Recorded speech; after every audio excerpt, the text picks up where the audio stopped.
Muraho neza ni Shangazi nkuko bisanzwe. Uyu munsi ndi hano shaka kugira ngo tuganire. Shangazi mumenyereye kuri social media zitandukanye. Uyu munsi ndashaka ko tuganira ku kintu cyitwa kunyaza. Kunyaza ni ijambo rigaruka kenshi mu matwi yanjye. Buri muntu wese yibaza ese bikorwa nande, ese biryohera nde, ese bikorwa gute.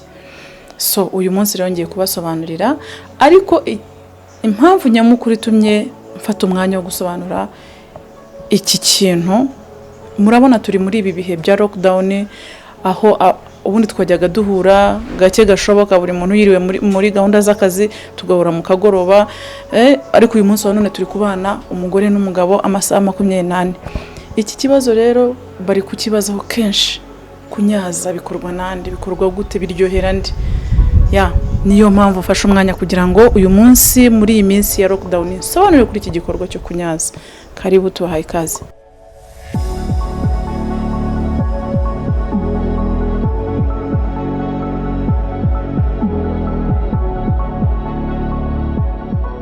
Kunyaza uko nabigusobanurira ni bumwe mu buryo bwo gukora imibonano mpuzabitsina.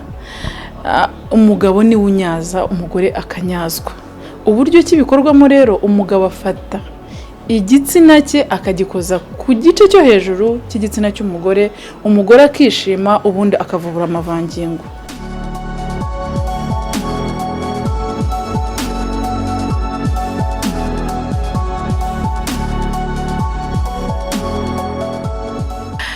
Rero nkuko musanzwe mubizi Shangazi dukora ibiganiro by'umuryango bitandukanye.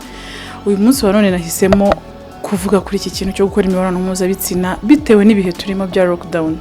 Uyu munsi wa none umugore n'umugabo bari kumwe amasaha 28. Abagabo wabyukaga ugenda, wabyukaga wigira mu kazi, wazindukaga ugenda ugataha bwije, ugasanga buriri burashashe, abana barasa neza, ibintu bimeze neza. Ariko uyu munsi wa none urimo urabona umwana asa nabi, urabona umwana yimenyeho amata. So rero urimo urabona utuntu tutari twiza, urimo ubona wenda byinshi utajya kubona mu maso yawe. Bikaba byaba impamvu ituma umunsi wiruta meze neza, ndetse bikaba byakwafectinga na ya gahunda yo mu gitanda. Ndashaka kubwira rero uko ugomba kwitwara kugira ngo bitaza kwafectinga ko mutari bwishime, ariko n'umugore ntamusize, kuko umugore nawe agomba kubigiramo uruhare. Bitaza kwafectinga, bitaza kugira ingaruka ku munsi wawe mwiza, bya bihe byiza, cya gitaramo cy'abashakanye muri cya cyumba cyiza cyawe madamu na rudasumbwa wawe. Ndashaka kujya inama kuri aka kantu. Nakantu kamwe nshaka kubwira abashakanye.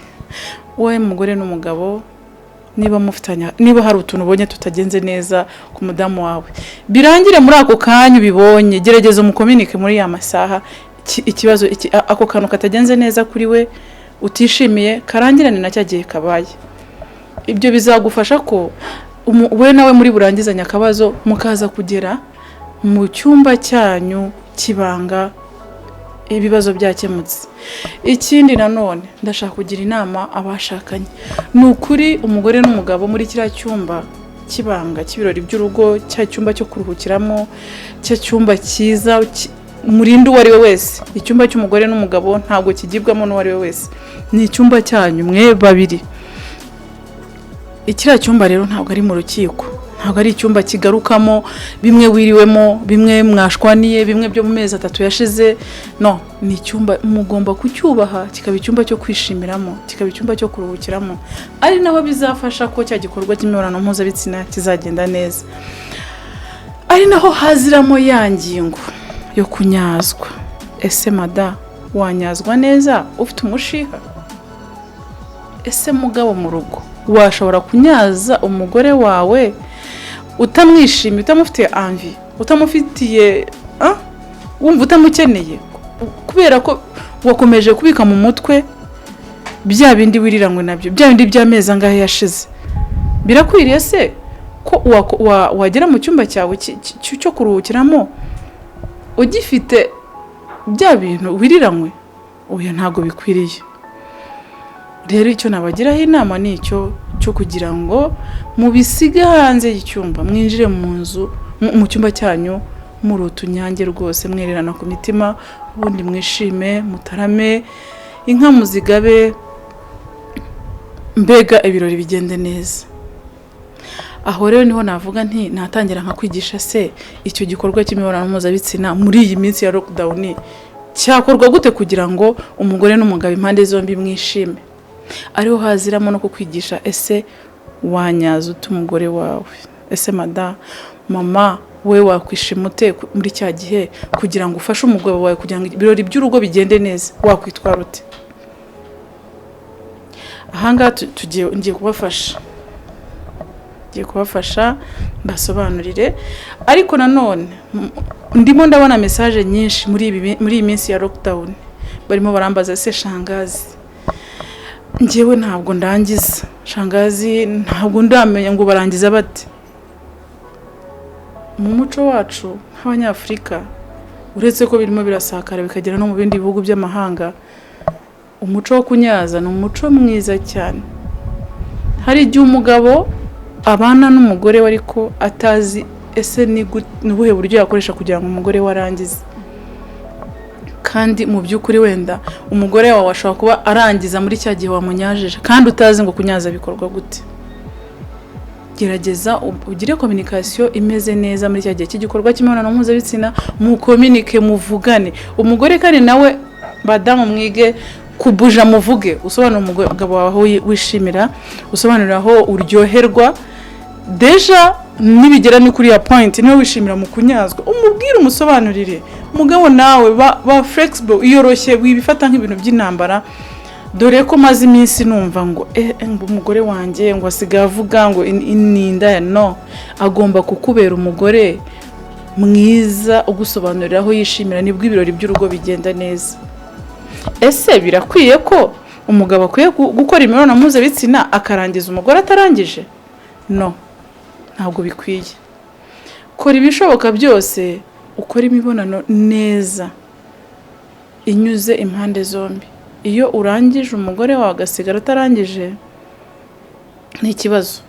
Niba ufite ikibazo cy'uburwayi nabyo turabivura. Ku mugabo ufite ikibazo cyo kurangiza vuba nabyo ni uburwayi, turabizi ko bibaho. Bishobora guterwa na amibe, bishobora guterwa nuko wikinishije, bishobora kuva ku mpamvu z'uburwayi bukomeye wigeze urwara. Ibyo byose bigaca intege umubiri, so turabivura. Ntabwo ari kure, ni mu nyubako ya shike, nanjye muvugana ndi Shangazi. So rero ugeze mu cyumba n'umukunzi wawe, cya cyumba nahoze mvuga ko ari icyumba kibanga. Uburyo bumwe bwo gukora imibonano mpuzabitsina mukishima, ariho handi twavuze ko ibibi byose, ama stress yose yasigaye hanze, mugiye kwishimana. Harimo uburyo bwiza bwo kunyaza. Kunyaza ni igikorwa kiryohera abashakanye, ari umugore ari n'umugabo, ni byiza cyane. So rero umugore wanyajwe arishima, akagira umunezero, bigasakara no mu bana, bigasakara no mu rugo, bigasakara no muri societe abamo umunsi ku wundi. Icyo gihe rero icyo nakubwira rero, niba uri umugabo utajya winyariza umugore rwose arahomba. Kunyazwa ni igikorwa cyiza gifasha abashakanye impande zombi, ari umugore ari n'umugabo, bose barishima. Kandi ikindi, irindi banga rikomeye ku abagabo mutabizi, mwari muzi ko abagore benshi barangiriza mu kunyazwa. Ku mugore wibaza ati jewe ntabwo nzi ngo kurangiza niki, ni igihe wanyaje umugore wawe bimufasha kurangiza. Kandi umugore warangije niko kunyurwa n'urugo, niko kwishimira urugo, niko kurambana, niko kukubabarira. Ariko umugore utarangije ahorana umushiha, ahorana agahinda, ahorana umugongo, ahorana umutwe, ahora atishimye, ahorana ibibazo mu rugo, niho ahora ama stress adashira. Ngayo nguko rero. Ikindi, hari ukuntu nta bitagira side effect uko bikorwa rero. Nanone niba umugore, niba ku mugabo uvuga ati ngese nanyaza n'umugore wanjye, akenshi nkunda kubwira abagore ngo muce imyeyo. Umugore utagira imishino akenshi uzasanga ataryoherwa n'igikorwa cyo kunyazwa. Clitoris ariyo bita rugongo ku bagore, igihe utaciye imyeyo ihora ifunze. Iyo banyaje umugore utaraciye imyeyo rero arababara. ariko umugore waciye imyeyo ni mu buryo bwo gutegura icyo gikorwa. Rero umugore waciye imyeyo bimufasha ko cya gikorwa kigenda neza.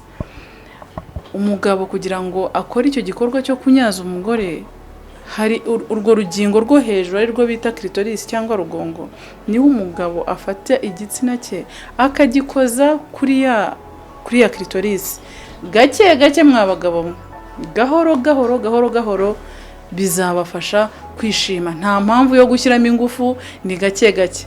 Irindi banga ku bagabo, umugabo udakora siporo, cyane siporo y'akaboko. Sinzi akaboko ukoresha, ntabwo nkazi, ariko gerageza ukore siporo y'akaboko, ukore siporo akaboko gakomere, ubundi noneho winyariza umugore gahoro. Ubundi nakubwira icyo amavangingo aze, kandi amavangingo iyo yaje anezeza impande zombi. Umugabo wanyaje umugore we akabona birakunze bigenze neza, nawe yiha agacupa yicarana akavuga ati ndi umugabo mu rugo meze neza, nanjye ebana ndakomeye. Ariko igihe udashoboye kunyaza umugore wawe rwose, gerageza utugereho. Ni hano kwa Shangazi, muze tubigisha. Ariko dusoza ikiganiro rero, ndibutsa abakurikiranye ikiganiro cyacu, niba tuvuze kunyaza, so gukozaho kuri clitoris inshuro imwe ngo usimbuke wigendere. Ugomba gukozaho mpaka amavangingo aje, ariko ubifatanyijemo n'umukunzi wawe. Hato ejo utazabeshyera umugore wawe ngo ni Mukagatare. So rero turabararikira kuzakurikira ibiganiro byacu, tuzajya tugenda tubigisha byinshi bitandukanye ku bijyanye n'iyo ngingo yo gukora imibonano mpuzabitsina. Nimero zacu, ushaka kugira byinshi utubaza bindi birenze ku byo wumvise, nimero yanjye niyo nimero ya WhatsApp. Ubundi cyangwa ukadusanga muri shike, muri floor ya mbere ku muryango wa 45A. Kandi mukore subscribe, mukore share kuri channel yacu ya Within Family. Tubahaye ikaze. Ciao.